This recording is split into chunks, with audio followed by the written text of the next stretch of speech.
বারান্দায় যারা সারা বছর ফুল চান তারা বারান্দায় রাখতে পারেন নয়নতারা ফুলের গাছ। নয়নতারা ফুল গন্ধহীন হলেও সৌন্দর্যের দিক থেকে কিন্তু কোনো অংশেই এর কমতি নেই। এই চারা দুটো আমি কিনেছি 40 টাকায়। খুব কম দামে নয়নতারা চারা কিনতে পাওয়া যায়। আর ছোট গাছেই দেখতে পাচ্ছেন ফুল হয়ে আছে। যে কোনো গাছ কেনার পরেই একটা জিনিস আপনাদের মাথায় রাখতে হবে, গাছ কেনার সাথে সাথে সেটা টবে লাগানো যাবে না। নার্সারি থেকে গাছ বাড়িতে আনার পরে যে পরিবেশে গাছটা থাকবে সেই পরিবেশে আপনি গাছটাকে কমপক্ষে 1 সপ্তাহ রেখে দিবেন। এতে করে আপনার বাসার পরিবেশের সাথে গাছটা মানিয়ে নিতে পারবে। গাছ কিনে আনার সঙ্গে সঙ্গে যদি গাছটা টবে লাগান সেক্ষেত্রে গাছটা মরে যেতে পারে। তাই গাছটাকে আগে পরিবেশের সাথে অ্যাডজাস্ট হয়ে নেওয়ার জন্য টাইম দিতে হবে। আমি 1 সপ্তাহ আগে এই গাছগুলো কিনেছিলাম। এখন আমি এগুলো পটে বসাবো। আমি যেহেতু বারান্দায় রাখবো তাই গাছগুলোকে বারান্দায় রেখেছিলাম। আমি ছোট 6 ইঞ্চির টবে গাছগুলোকে বসাচ্ছি। মনে রাখতে হবে ছোট টবে বসালে গাছের কিন্তু পরিচর্যাও একটু বেশি করতে হয়, কারণ ছোট টবে মাটি কম থাকে।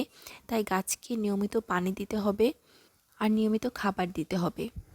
আবার নয়নতারা গাছে কিন্তু অতিরিক্ত পানি দেওয়ার ফলেও গাছ মরে যায়।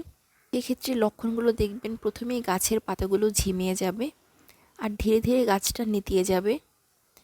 আমরা এরকম লক্ষণ দেখার পরে প্রথমেই মনে করতে পারি যে গাছটার পানির অভাব আছে, এজন্য আমরা আরও বেশি পানি দেওয়া শুরু করি। কিন্তু এটাই সবচেয়ে ভুল কাজ। গাছের মাটি শুকিয়ে যাওয়ার পরে তবেই গাছে পানি দিতে হবে।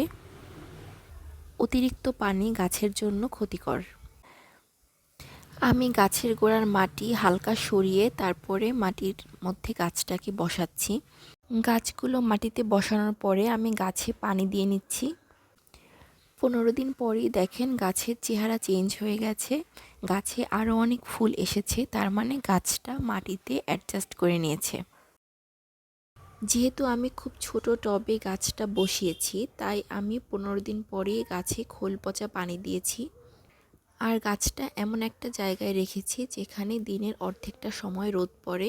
নয়নতারা গাছের জন্য সারাদিন রোদের প্রয়োজন হয় না। প্রতিদিন গাছে পানি দিব না। গাছের গোড়ার মাটি শুকিয়ে গেলে তবেই গাছে পানি দিতে হবে। পানির ব্যাপারটা খুব সাবধানে খেয়াল করে দিতে হবে। আপনারা চাইলে মাটিটা ধরে একটু চেক করে দেখতে পারেন যে মাটিটা ভেজা আছে কিনা। মাত্র 2 মাসের ব্যবধানে গাছের পরিবর্তন দেখুন। গাছে অনেক নতুন শাখা এসেছে আর অনেক ঝোপালো হয়েছে আর গাছে একদম ফুলে ফুলে ভরে গেছে। এই সময় এসে আমি গাছে আবারও খাবার দিয়ে দিচ্ছি খোল ভেজানো পানি। এরকম সামান্য যত্নতেই আপনার নয়নতারা গাছ এরকম ফুলে ফুলে ভরে উঠবে। খোল ভেজানো পানি গাছের গোড়ায় দেওয়ার পরে সেদিন কিন্তু আর গাছের গোড়ায় পানি দিবেন না, তার পরের দিন গাছে পানি দিতে হবে।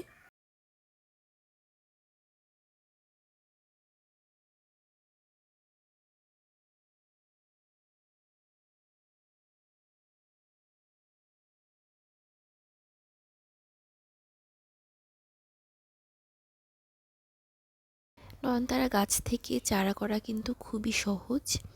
অনেক বীজ হয় নয়নতারা গাছে, আর দেখবেন যে বীজগুলো গাছের গোড়ায় পড়ে এমনি এমনি গাছ হয়ে থাকে। সেখান থেকে আপনারা গাছগুলো তুলে নতুন পটে বসাতে পারেন। এছাড়া আপনারা গাছগুলো ঝোপালো করার জন্য গাছের ডালপালাগুলো কেটে ছেটে দিতে পারেন। তাতে করে গাছের সাইড থেকে আরও অনেক ব্রাঞ্চ বের হবে আর গাছগুলো অনেক ঝোপালো হবে।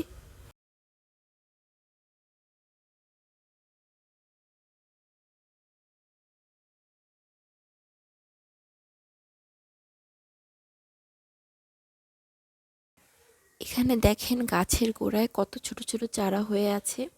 এখান থেকে চাইলে আপনি চারা তুলে অন্য পটে বসাতে পারেন। সামান্য একটু যত্ন করলেই সারা বছর আপনার বারান্দা ফুলে ফুলে ভরে থাকবে। আর নয়নতারার অনেক অনেক ভ্যারাইটি পাওয়া যায়। আপনারা অনেক রঙের নয়নতারা পেয়ে যাবেন নার্সারিগুলোতে, আর কালারগুলোও খুব সুন্দর হয়। আজ বিদায় নিচ্ছি। কোনো কিছু জানার থাকলে কমেন্টে জানাবেন। আবার হাজির হব নতুন কোনো ভিডিও নিয়ে।